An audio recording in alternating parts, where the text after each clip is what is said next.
A can do a certain job in 7.5 hours. B is 20% more efficient than A.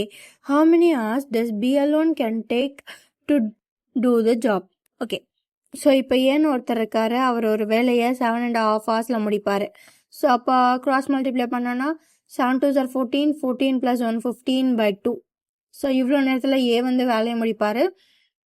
ஆனால் BA பற்றி கொடுக்குறப்ப எஃபிஷியன்சியில் கொடுத்துருக்காங்க. So ஏன் எஃபிஷியன்சியில் மாற்றணும் அப்படின்னா A equals to by 15. Okay. So B A பற்றி சொன்னோம்னா B is 20% more efficient than A. So A 100%னா பி 20% மோர்.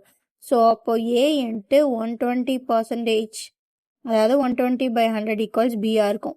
ஏ எவ்வளோ? ஏயோட எஃபிஷியன்சி என்ன? 2/15 இன்ட்டு 120/100 ஈக்குவல்ஸ் பி. கரெக்டா? So 0 0 cancel. 2 டேபிளில் போட்டால் 6, 2 டேபிளில் போட்டால் 5, 3ல் போட்டால் 2, 3ல் போட்டால் 5. ஓகே. ஸோ இது வந்து 4/25. இது வந்து பியோட எஃபிஷியன்சி. எனக்கு என்ன வேணும்? பியோட டைம். ஸோ எஃபிஷியன்சியை ரிவர்ஸ் பண்ணால் பியோட time. So 25/4, 1 4s are 4, 6 4s are 24, remaining 1.